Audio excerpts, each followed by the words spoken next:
तो मु सत्यबाबू आपन जानापी चाहिए आमर रथयात्रा आसूची आमे जेमती सेठी डिवाइन प्रयागराज एठी गोटे डिवाइन पुरी कनसेप्ट भी आसूची एठी मध्य 15 रु 20 लाख लोक आसंती नवकलेवर समय बहुत लोक पुरी को आसती पुरी हूँ गोटे बहुत बड़ा डेस्टिनेशन जगन्नाथ धाम जहाँ सारा भारत रे विख्यात विदेश रु लोक माने मध्य आसंती श्रद्धालु माने तो मोर ये प्रश्न हूँ गोटे स्टडी आपड़ी चाहिए कि पुरी उपरे रथयात्रा समय कहीं एत लोक आस सेम दृश्य same Jagannath same Balabhadra same Subhadra same रथ किंतु कहीं प्रति वर्ष लोकंकर से समान धरण कुंभमेला तो 12 वर्ष रे पड़े 6 वर्ष रे गोटे कुंभमेला हुए किंतु एठी प्रति वर्ष सेम दृश्य देखा कहीं लोक एते संख्या आसती। अच्छा से एटा गोटे बहुत भल क्वेश्चन पचारे मोर कुंभमेला स्टडी गोटे बड़ एक्सपीरियंस मु आपको कहने पर्यंत आम जो स्टडी करूँ लोक मान जो एक्टिविटीज रथयात्रा स्टडी तो निहाती जरूरी से विषय को मुझी प्रसंग को कुंभमेला आम जो स्टडी करूँ आम देखल जो मैंने कल्पवासी जो मैंने 30 दिन रु 40 दिन रोचंती इंटरनेशनल टूरिस्ट जो मैंने आसुचंती से माने गोटे स्ट्रक्चर्ड वे रे स्पिरिचुअल एक्टिविटीज कर चैंटिंग होम यज्ञ इट इज नॉट दैट खाली से माने गोटे taking a deep in the river से माने जो स्ट्रक्चर्ड एक्टिविटी कर आम देखल जो मैंने सब माने जो स्पिरिचुअल एक्टिविटी ज्यादा टाइम खर्च कर जो स्टडी कर Kumbh Mela 44% of the time total they spend on spiritual activities whereas in home they spend 20% time and sethi jo spiritual activities कहउछन 80% people are satisfied Kumbh Mela रे तो जो माने सब long time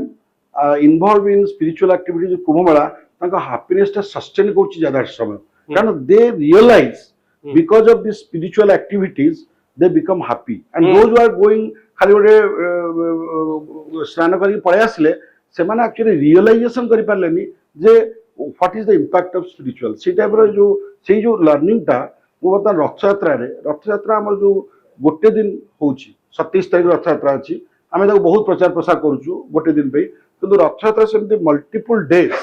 हमर 27 तारिख रु रथयात्रा आरंभ होची नीलाद्रि विजय 8 तारिख रोची 11 दिन पर्यंत ता भितरे भी बाहुडा रोची सुनावेश रोची नवजोबन भी अच्छी बोधे ये जो एक्टिविटीज गुड़ाक लोक मान को जदि आम से रखिकी माने किमिति भाव इंफ्रास्ट्रक्चर एते नाई प्राइवेट टेंट करी जमती महाकुंभ करा जाउतला टेंट करी लोक मान को रखी एवं जगन्नाथ तत्व एवं स्पिरिचुअल एक्टिविटी जदि इन्वॉल्व करा जांदा से माने एक्चुअली जो जगन्नाथ धाम रो महत्व एवं जगन्नाथ धाम को आसिले जो ब्रह्मा पुराण रे ब्रह्मा कहिसंदी मु पढुथली काली विभिन्न पंडितों को रथयात्रा तात्पर्य कौन ब्रह्मा पुराण रे कहई सबुठु बड़ तीर्थ स्थान एवं एठी जड़े भक्त जो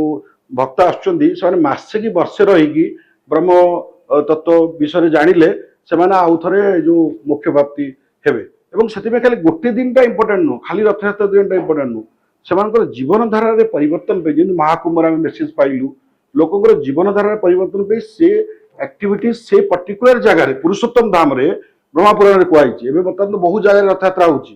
किंतु पुरुषोत्तम धाम रो रथयात्रा इज डिफरेंट एटा ब्रह्मा पुराण रे कहउछनी गोटे स्टडी करा जिवा दरकार जे काहे कि एते लोक आसुचंती तांकर टूरिस्ट हिसाब रे तांकर एक्सपीरियंस कोन पुरी रे आउ कोन करा जिवार स्कोप अछि लोक कोन चाहुचंती आ ऊपर गोटे स्टडी होबा दरकार एवं जदी कुंभ मेला रे लक्ष लक्ष लोक 60 कोटी लोक बुड़ पकेइचंती बोली जो खबर उत्तर प्रदेश सरकार कहउचंती तो ओडिसा रे पुरी रे जो रथयात्रा होची 15 रु 20 लाख लोक आसुचंती जदि प्रति वर्ष या गोटे मेगा इवेंट हिसाब रे हमें पालन करूचु एठी मध्य स्टडी होबा दरकार एठी मध्य टेंट पकेबा दरकार स्पिरिचुअल टूरिज्म आध्यात्मिक पर्यटन रो जो अवकाश अछि एते लोक आसुचंती सेही मानक पाई गोटे सुजोग तयारी कले ओडिशा सरकार रेवेन्यू पाई परिबे पुरी मंदिर प्रशासन या द्वारा बेनिफिट पाई परिबो एवं ओडिशा सारा पृथ्वीर मैप रे गोटे प्रमुख स्थान रे रही परिबो जदि ए संपर्क रे गोटे स्टडी आ रिसर्च होंता नुआ नुआ कथा आमे आलोचना करंते पर्यालोचना करंते चिंता करंते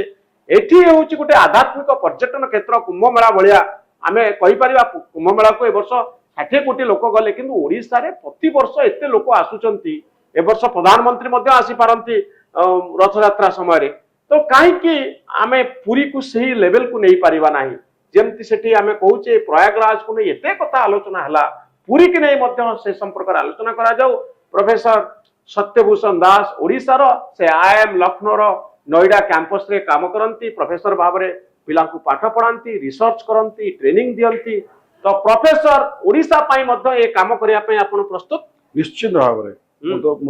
बहुत खुशी हेबी जदि एई टाइप रे गोटे स्टडी करा जाए एवं वो जो एक्सपीरियंस आनी से एक्सपीरियंस टा भी आपन को दउची एवं एबे भी बहुत कम दिन एबे माननीय मंत्री लॉ मिनिस्टर आमर जी अछंदी तांको भी देखा करी विषय कहउतली से बहुत